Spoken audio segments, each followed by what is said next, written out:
पाचोरा तालुका सहकारी संस्था संचालित श्री गोसे हाईस्कूल पाचोरा के छात्र हैं और हमारा सब्जेक्ट है समृद्ध Bharat. SGS innovators represented a plastic and thermocol disposal plant.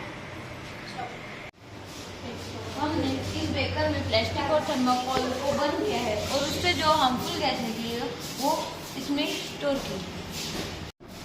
और यहाँ पर वो जो हार्मफुल गैस है वो हमने इस बेकर में ले ली है, जिससे इसमें जो एमाइन सॉल्यूशन है उससे वो CO2 एक्सट्रैक्ट कर लेगा और वो जो पॉइजनस गैस है वो आगे जाने देगा। इधर से आने वाला पॉइजनस गैस हम इधर स्टोर करेंगे। ठीक है।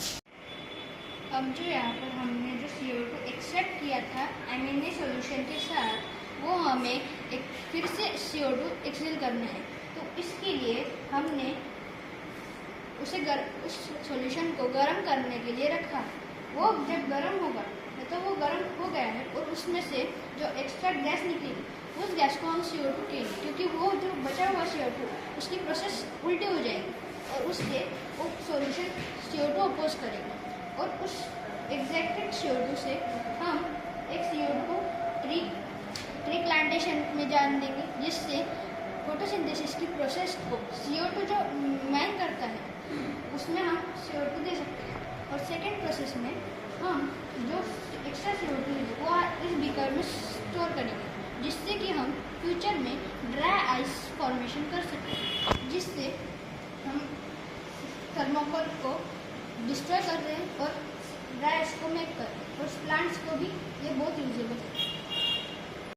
रफ मॉडल, इसकी हेल्प से हमने ओरिजिनल मॉडल क्रिएट करा है और उस मॉडल के लिए हमें जिस इंफॉर्मेशन की बहुत ज़रूरत थी हमने यहाँ पर बर्निंग पॉइंट दिखाया है, स्टोर किया है, उससे डिवाइड किया है CO2 by amine solution and this gas will transferred to the greenhouse and other gases transferred to the factories of missile, which is made for the poisonous missile to use for Indian Army.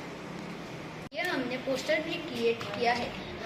हमको पता है कि thermocol जो extra का बचता है उसका कुछ यूज़ नहीं होता और प्लास्टिक का भी कुछ यूज़ नहीं होता। तो हमने क्या किया है, थर्माकोल और प्लास्टिक को बर्न करके उसको स्टोर करके उसका 2 पार्ट्स में कन्वर्जन किया है, जिसमें से एक पार्ट है टॉक्सिक गैस जो फैक्ट्रीज में यूज़ होता है हार्मफुल मिसाइल बनाने के लिए, जो इंडियन आर्मी को यूज़फुल रहेंगे।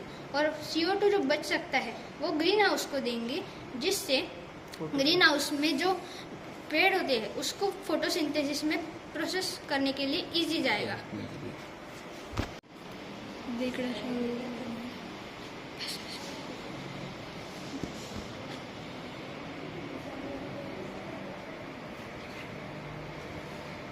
और इस तरह से हमने दुनिया का पोल्यूशन कम करने के लिए इस मॉडल का रचनात्मक करा है और इससे हम प्लांट्स को ग्रो करने में भी हेल्प कर रहे हैं और वेस्ट मैनेजमेंट में भी हेल्प कर रहे हैं। इससे प्लांट्स और पोल्यूशन को कम करना और प्लांट्स को इंक्रीज करना बहुत आसान हो जाएगा। Thank you.